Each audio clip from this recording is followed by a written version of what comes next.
So I want to kind of show you my scoring system here that I created. And this was just to help make trading decisions as they're happening live. So what I did here was I went and scored the whole day of JNUG. And these candles that you're looking at, each candle is actually 30 seconds because I found the minute not to be, or not giving me as much information as I needed. So sometimes it was like you kind of missed the whole move. So I moved to this 30-second and I scored the whole day. So I'm going to show you how this kind of plays out. So what I do is these top indicators here, the MA and the EMA, so you can see my yellow line and my purple line, and all these lines in between, this is your fib lines. And you can see them by over here on the right side. So MA, EMA, and fib are actually 1 point. And then an actual candle shape, like a doji or an alpha candle, is half a point. MACD is half a point. TTM is half a point. And RSI is half a point. And we judge the RSI when it's over 50 or below 50. Or even just trending down, you can ding it. But when it's moving over 50, signal to buy, under 50, signal to let it go, instead of using the conventional way like overbought, oversold. But you can still use that method, 70 and 30, as a general guideline. Like you know that the selling is about to come down when it's overbought for so long or oversold. So anyhow, when we look at this first candle here, number 4, so basically I'd be looking, the MACD's picking up. You can see the MACD picking up, and I'm like, ooh, is it going to cross over? Does it look strong enough? And so now we have these other indicators. So TTM's changed in our favor, and down here the RSI is actually picked up over 50 on this candle. So after you score this, you go, it's over the yellow moving average and the 15 EMA, the purple, and the fib. So that's 3 points right there. The candle's not very strong. It's a little weak looking doji there with a lot of upper wick, and so that's going to get knocked half a point. And because it didn't cross, it's losing half a point on the MACD, but that still gives me 4 points. So I have 3 up top here, and I have a half a point and a half a point. So that's 4 points, and let's call it an entry. So we can call this an entry anywhere here, let's say 458 even. And then you can see the next candle, we start getting our confirmation because it changed to a 5. The candle itself, you see I highlighted green, became an alpha candle, so let's give it the half a point, and the MACD crossed over here, so there's the other half a point we were missing last time. So now we're into the trade back here at 458. We've received our confirmation. 4.5 and 5, I said extremely likely, so there's 3 buckets that you trade in, extremely likely, likely, and 50-50. And extremely likely is 4.5 to 5, likely is 3.5 to 4, and then 50-50 is 3. And that's kind of like, you really don't want to be taking those, I guess. So anyways, let's follow it up. So we're coming up, and we know it's good here. And then typically a few minutes into the trade, so 2, 3, 4, 5, 6, 7 minutes into the trade here, we're going to have to start making some decisions. You start seeing some weak candles. You've been in the trade. You're kind of huffing, puffing a little bit, worried about what's going to happen. And so when we look at these 4 candles here, these are the scores for them. And when I'm looking at it, each candle here actually got dinged half a point. And this should actually be 4.5 up here, but dinged half a point, but it's over the fib. You can see the purple fib line. You can see the 15, the 50. There's 3 points right there. MACD's good. TTM's still good. And the RSI is just ripping. So we gave these all 4.5, nothing to, so you're holding through a little bit of pressure, and you're not too worried yet. Now, when this MACD starts to curl here, it's still above, it's still a 4.5. Even though the RSI down here is heading down, you can't ding it yet. And the reason why I didn't ding the TTM is because I'm going to score anything over over 5, so 6 and up, will be considered extreme momentum still. You barely ever see it this high at 5. It's sometimes 2, 3, and this is heading downwards, but it was heading downwards from 8, and now it's in a 7 and a 6. So I didn't ding this. So 4.5, and you would have held this 2 minutes of trade very comfortably, knowing that you're okay. And of course, you got the big 50 and the 15 there, and you're not worried about anything turning sideways. So regain some traction, and this is where you got to start making a decision, because now we're up from our entry at 58 cents, and now we're up to 474, 470, yeah, 474 in this area here, and we boom get the red doji. And typically after that kind of a run, I would kind of be looking to exit, and this kind of gave me the confirmation. So even though it's above the fib, it's a red doji, and we've traveled this high, and I have the RSI I know has been oversold for a while, and it's going to start peaking down. So I dinged it for this. The momentum's come down. It's still at 6, but it's come down from 8, and it's traveled for another 6-7 minutes at 6. So it's starting to look unfavorable, and this MACD is starting to squeeze. So half a point. I dinged at the fib because it got a doji like just about on the fib line. So I'm digging it half for the candle itself.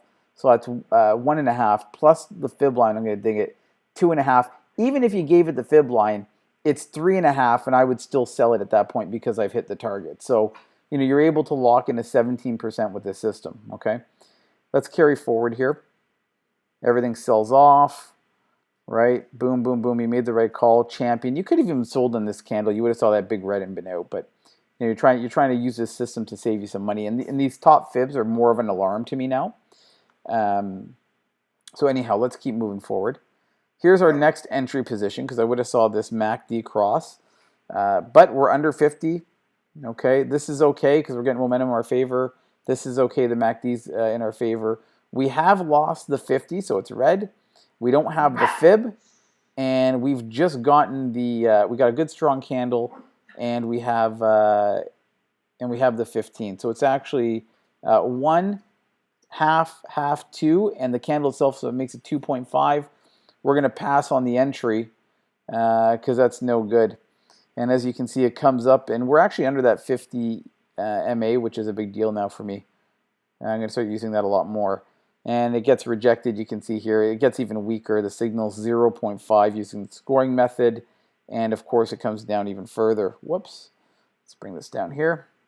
Okay, comes down again, but now we're cruising under that 50 MA, but we're coming from way underneath, and I'm a sucker for this MACD under here. So when this MACD is starting to come from underneath like 0.1 and the white's trending high, I typically bite pretty hard there, and I make a bunch of mistakes. So when this crosses over, we're going to give it its half point for trend. You have another half point here for RSI because it's trending up, and it just cracked that 50 on this candle. So we're going to give it the point. However, it doesn't have this, so you have 1.5 here. You are literally missing your fib level, or just took the fib, and it took that 50 MA. So we're going to give it 2.5 because it took the 15 and it took the fib. It's the fib. I'm going to call the fib above. It doesn't have that fib above, so it's not support, and it's missing that. So 2.5 at best. You could have scored that a 3, and it's a bad trade, right? So you have to use some subjectivity. And the MACD, or sorry, the moving average, the 50 here is coming way down. So I would have never taken that anyway. So you ignore a bad entry again, and oof. Here's another ugly score. You're missing a fib. You're missing, you have a candle. You scored a 1 here.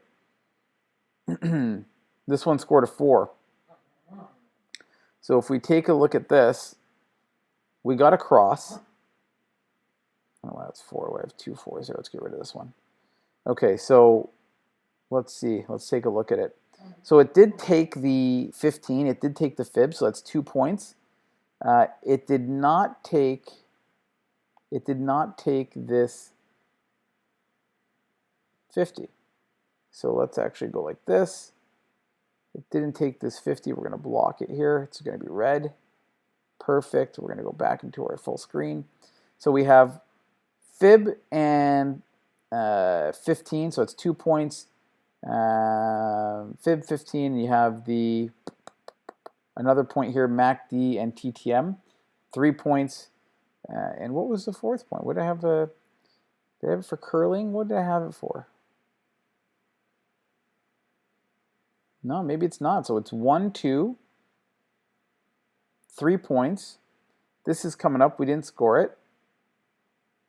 Oh, the candle could have been a strong green because there's no wick below. So you could have got a 3.5. So we're going to change that to 3.5.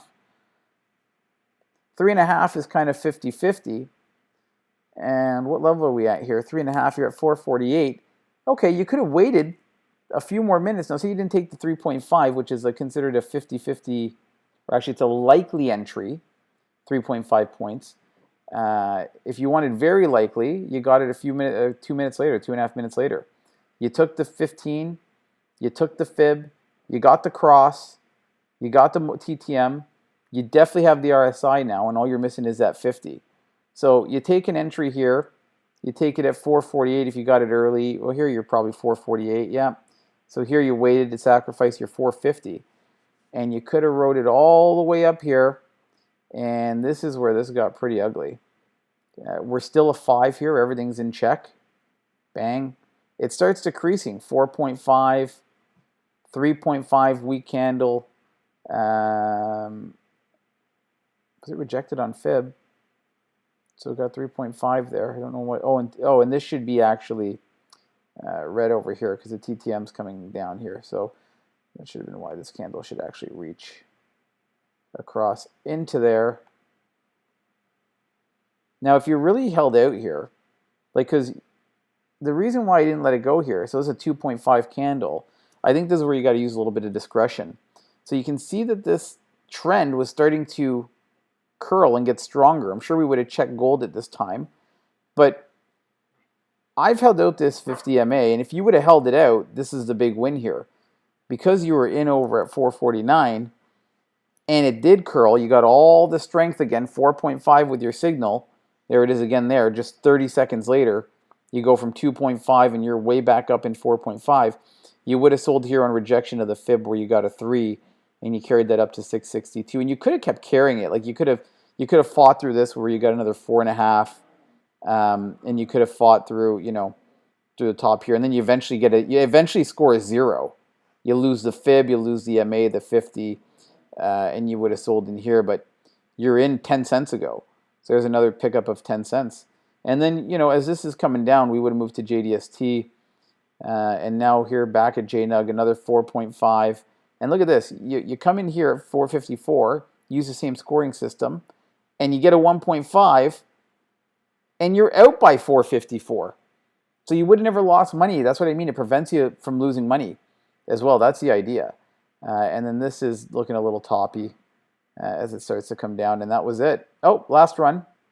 You did have a last run, so scored a 4, and you could have entered on the 4 down here as we crossed the 50 and the 15. The only thing we were missing was a fib, and you were 442, and you could have rode this to a 2.5 on the scale. What was that? 442. You could have got 8 cents, 6 cents, 7 cents. That's all we're looking for. And that was it, and then that closed up the day. So that's kind of that's one day of playing the system. And I hope you enjoyed that.